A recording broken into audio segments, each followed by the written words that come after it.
I want to talk a bit about a YouTube video that includes a television ad against gay marriage that either is running or will run in Minnesota before their vote in November on their marriage amendment. Now, the video is called Brainwashed about gay marriage.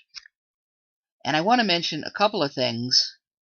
One is about the video, one is about something in the comment section, which I actually think is the more important thing, but I'll get to that.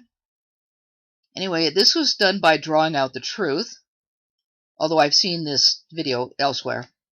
And Drawing Out the Truth, he or she does list some references, but these are rather scanty and poor sources.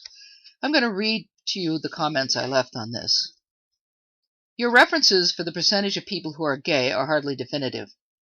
Different studies give different percentages depending on how the question is phrased and what definition of homosexuality is used.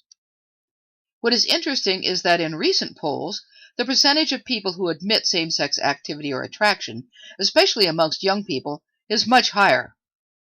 This suggests that as the stigma against homosexuality fails, people are more accurately reporting their sexuality. Legal civil unions for gays are new in this country, and gay marriage is even newer. What are the names of these studies showing that a small percentage of gays are getting married or forming civil unions? They certainly can't have been over a long period of time. What about the percentage of homosexual couples that are in committed relationships who, for whatever reason, didn't marry or get a civil union? This would bring the total up considerably from the 2 in 2000. And that's the number that they mentioned there. They're basically trying to say, we're going to change public policy for only 2 in 2,000 people. It doesn't mention that it shouldn't make any difference what percentage of people are involved. Civil rights are civil rights. And they still have given no information whatsoever as to why gay marriage threatens society. Now, I urge you all to watch this video since we need to know our enemy. What I really wanted to respond to here is a reply drawing out the truth. I keep wanting to say that as separately. Drawing out the truth made to someone in the comment section.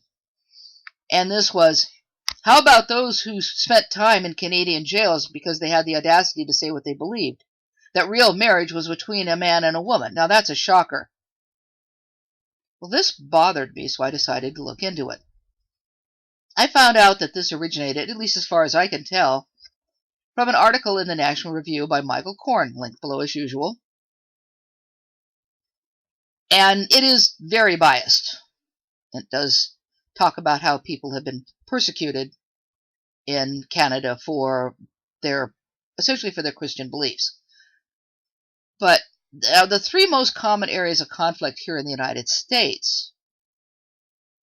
over Christian beliefs versus the changing attitudes towards homosexuality are over public officials, public education, and businesses that cater to the public.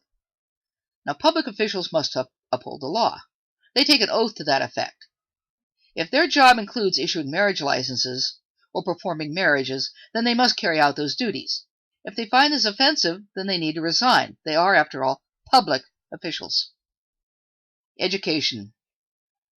More and more schools are incorporating gay-positive curriculum and anti-bullying curriculum, often prompted by the mistreatment of non-heterosexual students.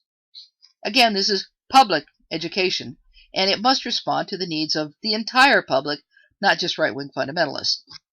Schools should include in their curriculum items that reflect members of the entire student body and their families, as well as representing history accurately. Businesses that cater to the public. Businesses that cater to the public have no right to discriminate against anyone. They can't refuse, for instance, to rent a hall for a wedding reception if the couple is interracial, Muslim, pagan, or gay. This has been the law for a long time, and it protects all segments of society from the effects of often random and casual bigotry. Now, in Canada, you have to add to this hate speech. Hate speech is against the law in Canada, and I assume that all Canadian citizens are aware of this. So to engage in hate speech and then respond that, well, what you said is okay because of my religion, well, that's just not going to fly. Doing further research, I found a list of so-called persecutions at a site called Campaign Life. I downloaded the PDF and looked it over, and I categorized the incidents I found there and listed the number of incidents in each category. Public business, 1. Public official, 3. Professional misconduct, 1. Now, this involves a private company. Most companies have professional standards that their employees have to agree to, and violating these standards is a firing offense. Education, 3. However, these 3 incidents seem to be part of an overall comprehensive plan for education in Canada. So, although there are 3 incidents, they're part of one thing. Human rights violations or hate speech, 5. Now, one of these incidents was a Christian ministry that provided housing for disabled individuals. Providing housing would be considered catering to the public, and in that sense would also be a public business, public business, and therefore must come under anti-discrimination statutes. Now, this ministry insisted on including a morality clause in their employment contracts, and this was something that was found to be illegal.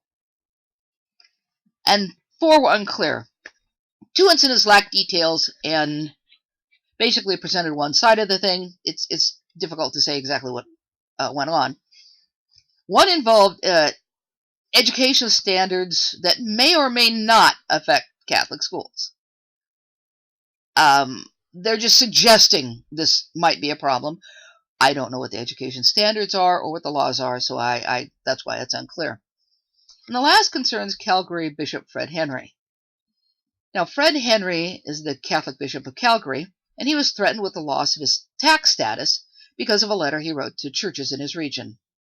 Now, I don't know what Canadian law is, but here in the United States, churches can lose their tax-exempt status if they engage in politics.